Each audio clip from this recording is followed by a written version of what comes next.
Hi, everyone. Let's think back to the scenario that we talked about when we looked at the process of nasal neutralization in Japanese at this point, where we mentioned, oh, what would happen if we have a child who is trying to learn Japanese and had only encountered the past tense form of a verb in which a nasal is subject to neutralization preceding the suffix da. Um, Here, I'd like to relate to you a set of anecdotes, a set of short stories which were passed on to me by Bruce Hayes on so-called WUG testing of Japanese speakers based on the neutralization of nasals that we've discussed above. I think we've briefly mentioned WUG testing in some earlier lectures. Just to review, WUG testing are cases in which we present native speakers with invented words to try to psychologically get insight into their intuitions about phonology, morphology, syntax. So the premise or assumption that we make here is that if there is a single underlying representation for some stem which underlies an entire inflectional paradigm, then the speaker should be able to manipulate, should be able to add, take away, move around, create different parts of the paradigm in ways that correspond to what our phonological rules predict should happen. So in particular, the speakers should be able to deduce, to arrive to the underlying representation from one member of the paradigm, and then apply a combination of morphological and phonological rules to create the other rules of the paradigm. So here, Bruce Hayes talked to some native speakers of Japanese informally. This was not set up as a formal psychological experiment about the neutralization of nasals that we've already seen. So let's consider a scenario where a word, we imagine that a word is a real word of Japanese, but you just haven't encountered it before. So this is a common scenario in WUG tests where you want to try to create a situation where the speakers believe that they are trying to actually learn a new word of the language, but they happen not to have encountered this particular piece of vocabulary before. So imagine that we go out to the countryside near Tokyo and find an elderly farmer who remembers all of the old traditional ways. He shows you a particular method of irrigating fields, uses the word for this, as it happens, the word in the negative form. And the word is tamanai. So here we see the suffix anai that we've already seen. And later you return to Tokyo and you want to use this verb in the past tense, talking to others about your visit. How would you say the past tense of the verb tamanai? There's a typo there, an error that should read tamanai, since of course we had a labial nasal right there. And the consultant that Bruce Hayes talked to here said it would be tanda. So that confirms the rule of place neutralization, of place assimilation that we wrote above, because this labial nasal, which was found here before a vowel, stands before a coronal stop, it becomes a coronal nasal. Okay, so considering the scenario, and let's continue this scenario. The farmer shows you a particular way of putting a bell on a cow. In the negative, he uses the verb tananai. So here we want the coronal nasal. And what would be the past tense of the form? And it would be tanda. So the speakers have no problem given new verbs in the negative, tamanai and tananai, if they have to build the past tense form of the verb. Both verbs have the form tanda in those cases. So the verb, the past tense forms of the verbal stems tam and tan would be identical, tanda.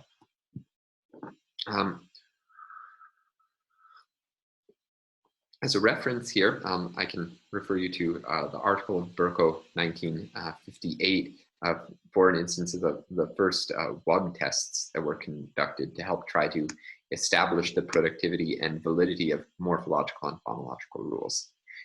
Now, let's reverse the scenario where, say, the speakers with whom Bruce Hayes consulted were only exposed to the past tense forms of a verb and need to generate other forms of the verb. So let's imagine here. So say the farmer shows you a particular method of preparing seeds for planting and uses the word for this as it happens in the past tense. And that word that he uses is kinda. And later you return to Tokyo and you want to use this verb in the present tense in talking to others about your visit. How do you say the present tense of kinda? And this is the problem. We, as the phonologists, don't know necessarily. Now, interestingly here, both of the native speakers of Japanese said preferred the form kinu. This should actually be kinu. Let's see if I can find the correct. No. Yes, kinu.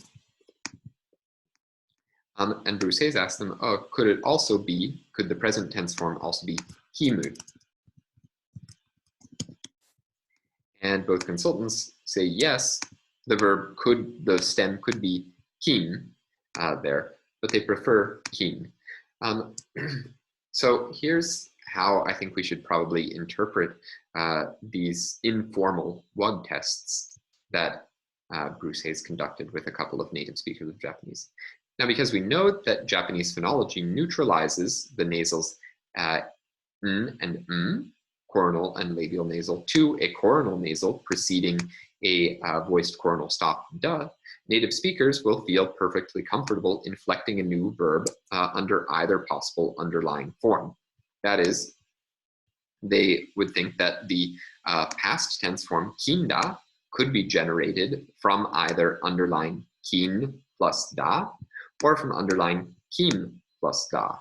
Both of these underlying stems, kin and kim, would allow for the past tense form kinda to be generated.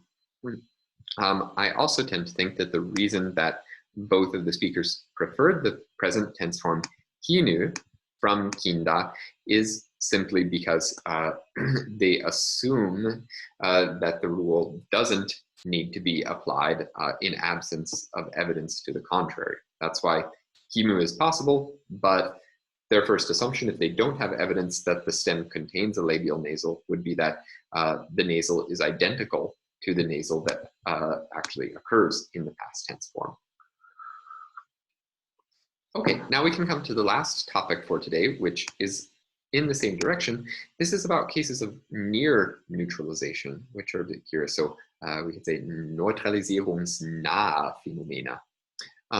Now, in all of the above instances, where we've looked at tapping in English or nasal assimilation in Japanese, there we have found cases of so-called complete or total neutralization. Those are instances where two underlyingly distinct sounds become phonetically identical in surface forms. So in most varieties of North American English, the present participle form of the verbs write and ride are phonetically identical, and without context, it's difficult to distinguish them from one another. They're both pronounced as writing.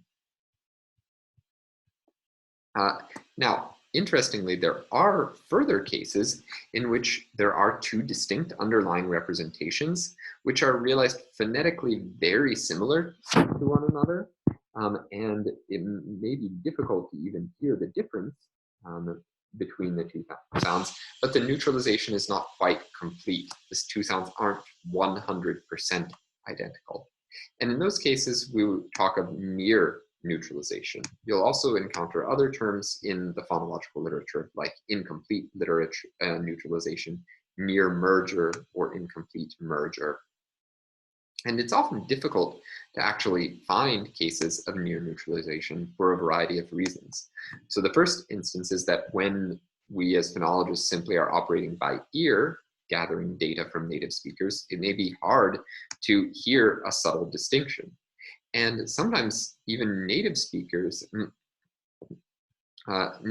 we may have situations where the native speakers might insist on a distinction between two words that phonetically can't be perceived. So for some reason, the native speakers might believe that two sounds are different when they are not. And if you conduct linguistic fieldwork, you'll sometimes find that, in particular, if two words are semantically different, sometimes native speakers will insist that they sound different, even when if we use machines to look more closely at the acoustics of what the native speakers are saying, it's clear that they are phonetically identical. So this would be like native speakers of English insisting, native speakers of North American English insisting that the present tense forms of write and ride, sorry, the present participle forms of write and ride, writing, are being pronounced differently even when they clearly are not.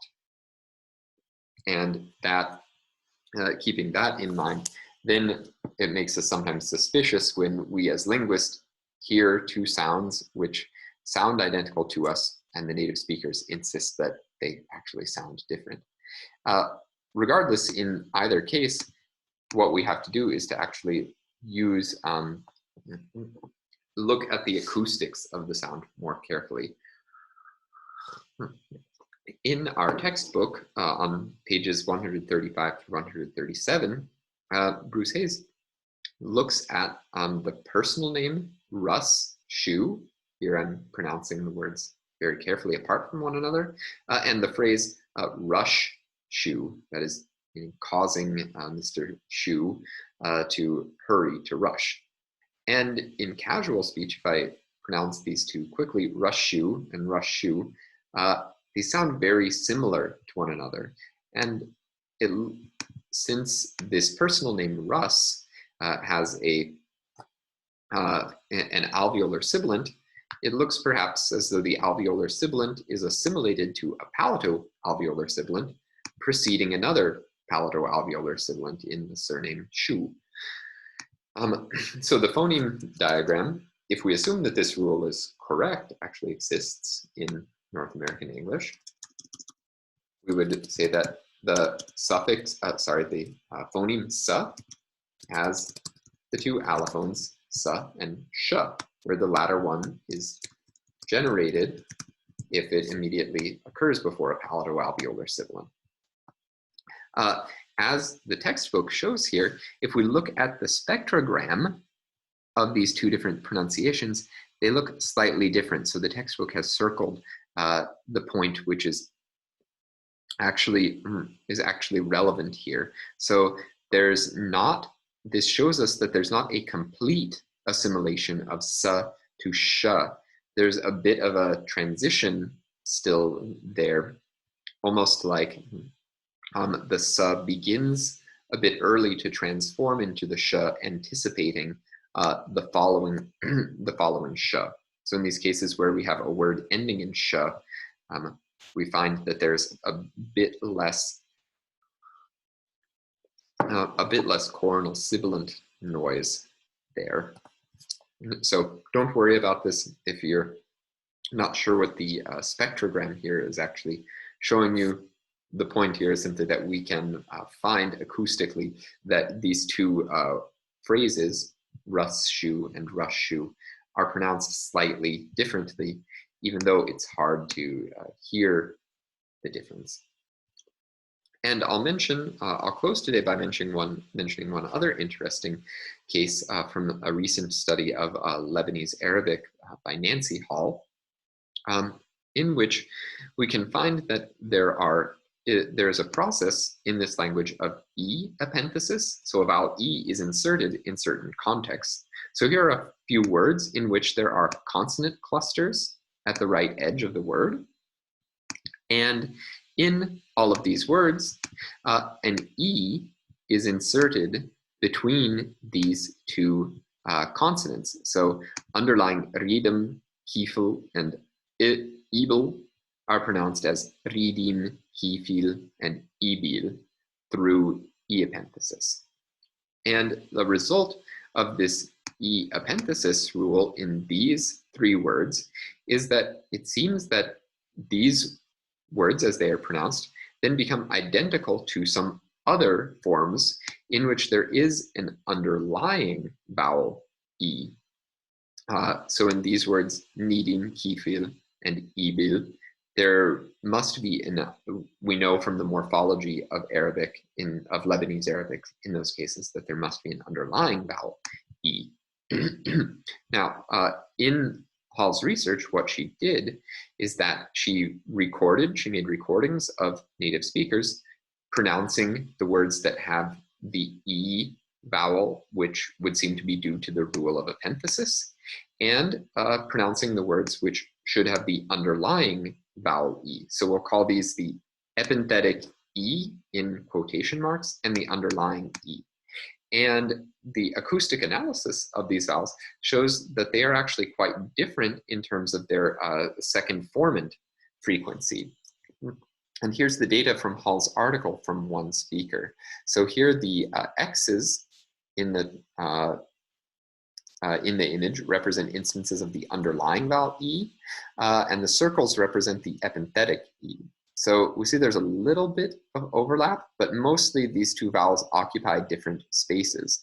The underlying E's have higher F2, meaning that in terms of pronunciation, that corresponds with the tongue being raised higher and the tongue body being tenser, whereas the epenthetic E has a lower second formant.